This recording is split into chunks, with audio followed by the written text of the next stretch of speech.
Panganjali. Om Swastiastu.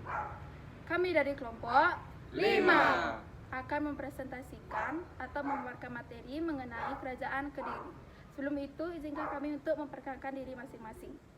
Perkenalan diri. Halo, kenalin, nama saya Gung Ewi. Halo, perkenalkan nama saya Gung Yuli. Halo, perkenalkan nama saya Cok Deva. Perkenalkan nama saya Abi. Nama saya Sejarah Kedul. Kerajaan Kediri.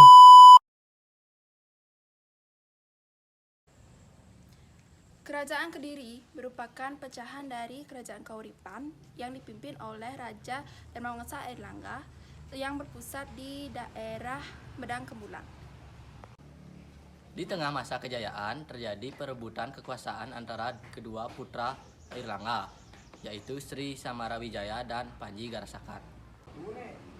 Untuk mencegah terjadinya peperangan, akhirnya Airlangga membagi dua kerajaan menjadi Kerajaan Janggala dan Panjalu. Kedua kerajaan ini dipisahkan oleh Gunung Kawi dan Sungai Brantas. Kerajaan Janggala diberikan kepada Panji Garasakan yang berpusat di Kauripan dan Kerajaan Panjalu diberikan kepada Sri Samarawijaya yang wilayah kekuasaannya di Kota Daha. Dikarenakan kedua putra Airlangga tersebut ingin menguasai kerajaan Airlangga, maka di sanalah terjadinya perang antar saudara antara kedua putra Airlangga tersebut. Perang itu dimenangkan oleh Sri Samarawijaya. Akhirnya Kerajaan Panjalu dan Janggala pun resmi menjadi miliknya.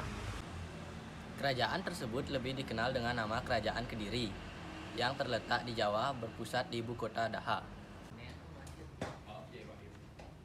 Kerajaan Kediri berdiri pada abad ke-11, yaitu sekitar tahun 1045 Masehi, dengan raja pertama Sri Samarawijaya pada tahun 1045 sampai 1047.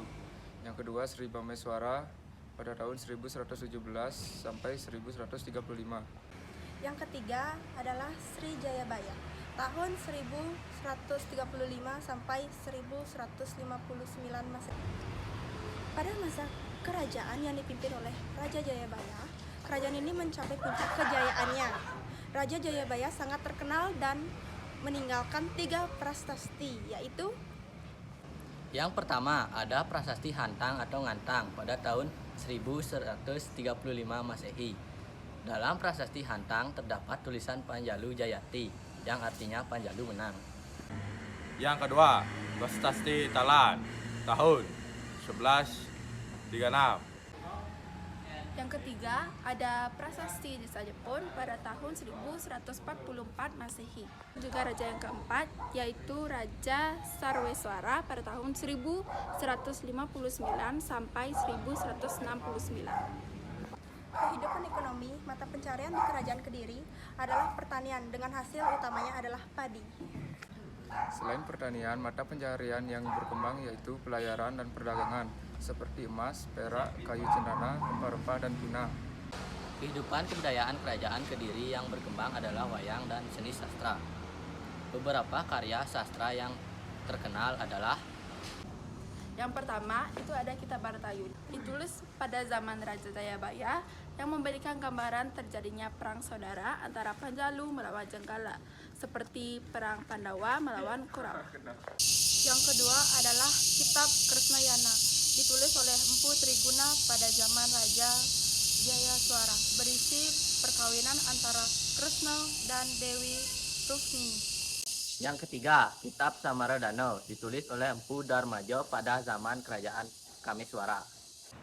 Yang terakhir, Kitab Lubdaka, ditulis oleh Empu Tanagung pada zaman Raja Kameswara.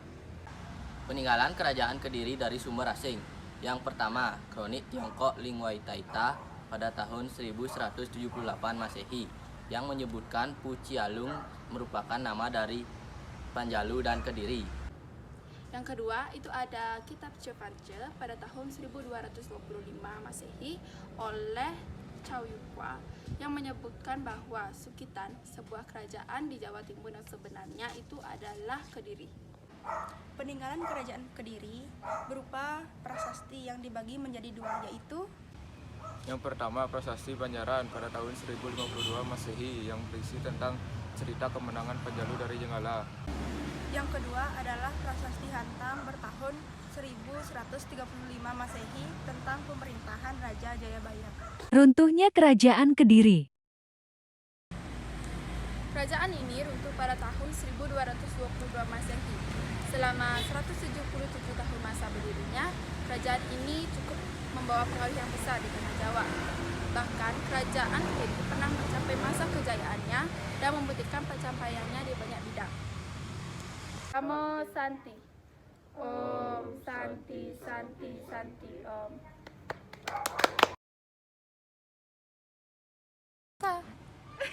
Peninggalan Kerajaan Kediri dari sumber asing.